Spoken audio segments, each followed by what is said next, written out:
Welcome back to the noon at nextsportscar.com. Time to talk some wrestling, see what's going on right now in the WWE. But welcome back to the show. Our good friend Jimmy Korderas from the Score Aftermath, of course, longtime WWE referee and the new author as well. Jimmy's got a lot going on. Very happy he's joining us today on the Nooner. Jimmy, how you doing? I'm doing great, Eric, and Happy New Year to everybody out there listening. And yeah, trying to stay busy at least, anyways. Absolutely. And the new book comes out when, Jimmy? Well, I'm told April 1st is the release date, so I'm looking forward to it.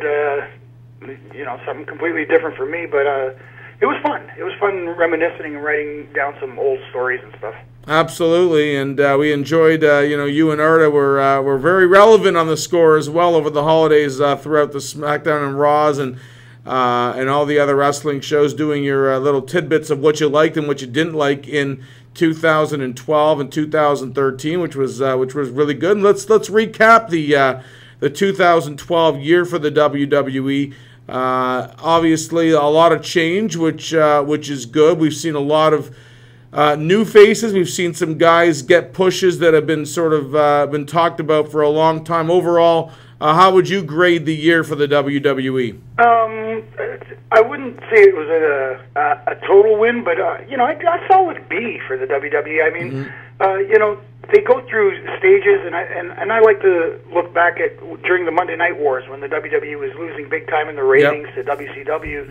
What they did was they had to almost pretty much start from scratch and build new stars, and I think they've begun to do that while still maintaining a small core of established stars. So I think they're on the right track as far as building new stars. You know, you got the Shield, you got Damian Sandow, a whole bunch of new guys. Antonio Cesaro. Yes, exactly. Who I think is eventual money, but yeah.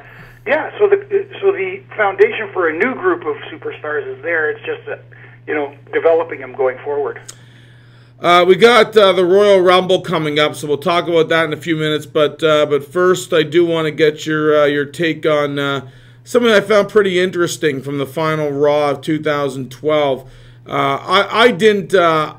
I was very surprised when I mean, I understand that, you know, it's not the biggest deal in the world, but that John Cena did win the Superstar of the Year in 2012 based on the year that he had.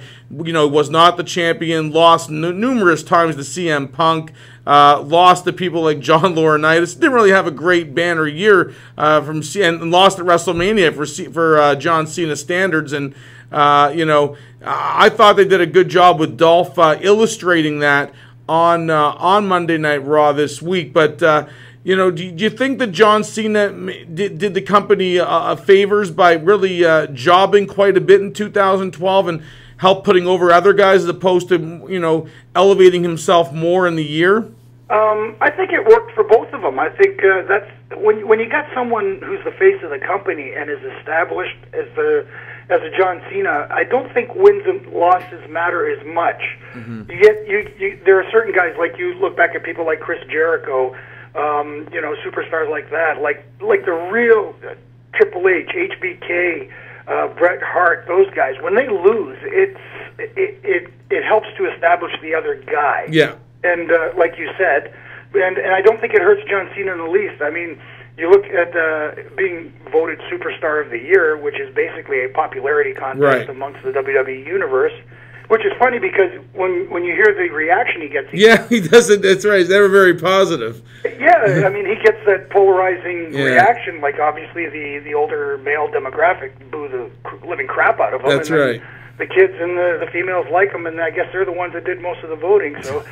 I don't put much stock into that, but he is the face of the company at the same time. So, yeah, I don't think it hurts him that much. All right.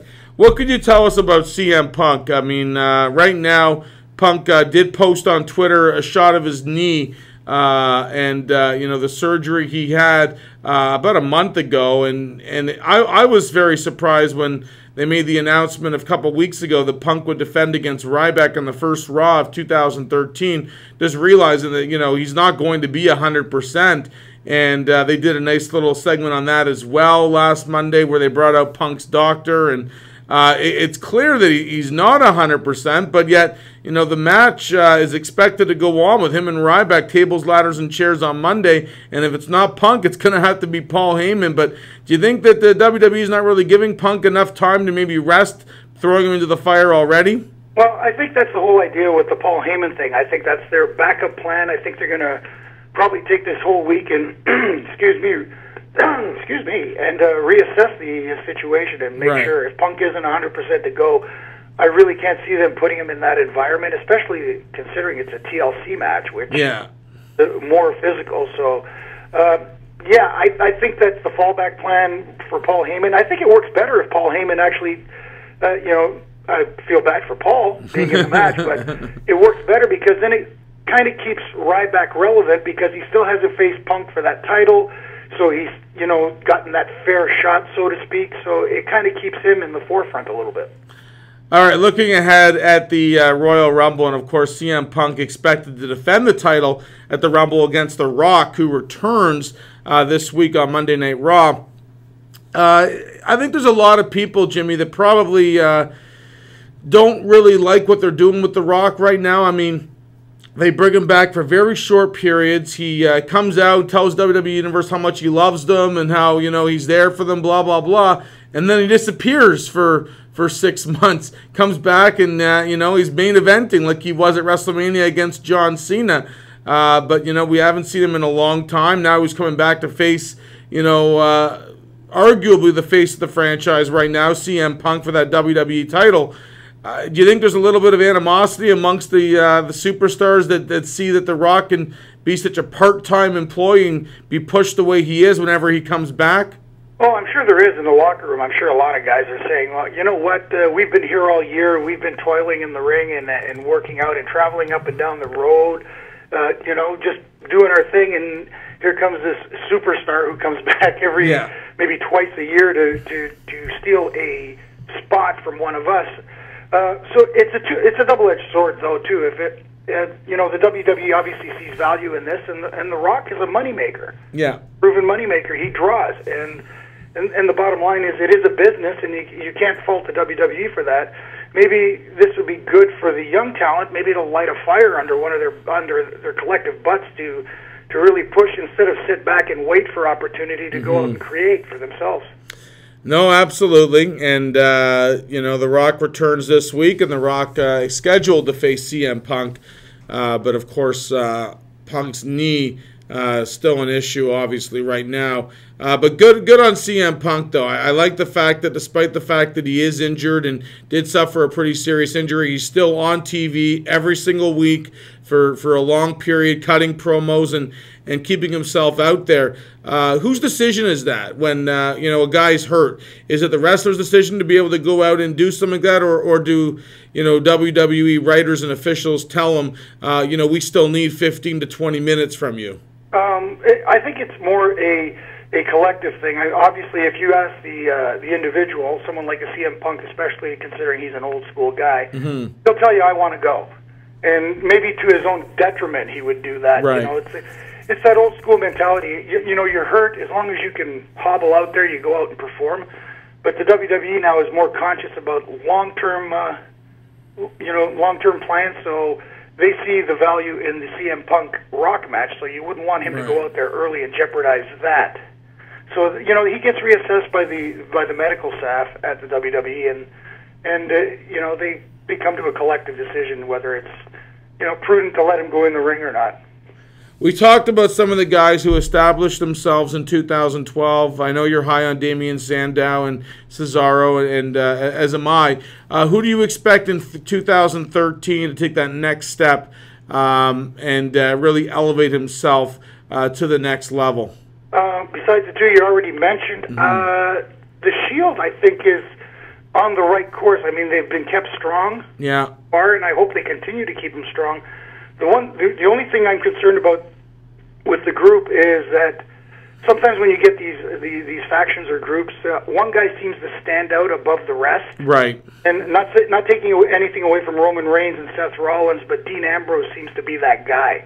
I mean, this guy definitely, you talk about the it factor and trying to describe what it is. Sometimes you can't put your finger on it, but he's got it, man. I mean, this guy, I think, is really, really, he's gold. Yeah, and you know what? That always seems to happen, right? Like in the Hart Foundation, Bret Hart was the guy that, came out later, and the Rockers, it was Shawn Michaels. The Nexus, it was Wade Barrett. Yep. It's always one guy. You're right. Even the Nation of Domination ended up being The Rock over Farouk, right? The one guy that sort of, when it's all said and done, separates himself and gets that main event push. And you think that's a possibility with the Shield? Yeah, I think that's a possibility anytime you have any kind of group, but with the Shield especially. And again, it's not taking anything away from the other two guys. They're both very talented in their own ways, but when you look at total package, it just seems like Dean Ambrose has it all.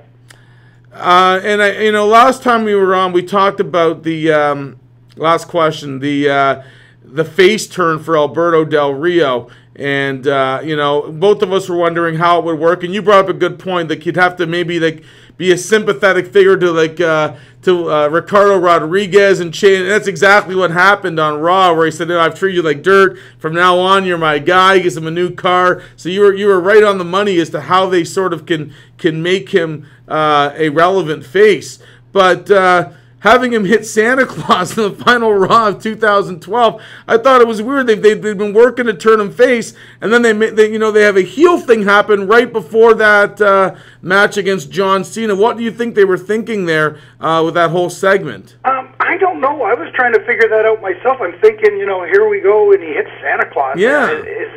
Is that babyface turn over already? That's what I was thinking. And then he goes back to being a babyface when he's feuding with the Big Show. But at least after he hit Santa Claus, he did look sympathetic, and he did apologize. So right. I don't know. Maybe that was it. I guess what the WWE is looking for, is more faces, because you look at it right now.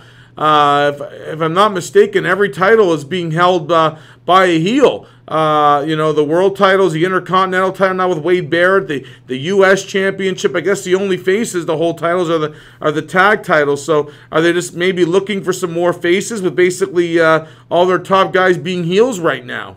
Yeah, I mean, and it looks like maybe Randy Orton may be heading slightly towards possibly turning heel eventually and that sort of thing. Right. I don't think, the babyface turn of The Miz, for me anyways, hasn't really worked. Right. There's just something about his delivery and his mannerisms that just doesn't click for me as a babyface. I don't know, Del Rio may work, but like we talked about earlier, the challenges of him being the uber rich guy, it's going to be tough. All right. No, I agree. We got a lot of work to do to make sure that you have, an even amount faces and heels. And we've been seeing for a while that the title picture has been dominated by heels, and it's probably going to continue that way with Dolph Ziggler holding Money in the Bank. Eventually, he's going to cash it in. We're still waiting on that. Jimmy Korderas, longtime WWE referee, and of course, Aftermath on the Score. When can we see the Aftermath return? Aftermath will return next week, January the 8th, 7 p.m. after the Raw replay on Tuesday, and you'll see Art and I periodically during the broadcast of Raw, SmackDown, and whatever with our little tidbits. Absolutely. Jimmy Korderas, as always, thanks so much for coming on the show. Really appreciate it. Enjoy 2013, and Happy New Year to you and your family, and we'll speak with you soon. Thanks, Eric. All the best to you, too, buddy. All right. Jimmy Korderas from the WWE and, of course, on the Score Aftermath. When we return, we're going to talk to Rob Pizzola, break down the 4 NFL playoff games. That's next. NoonerNextSportsStar.com.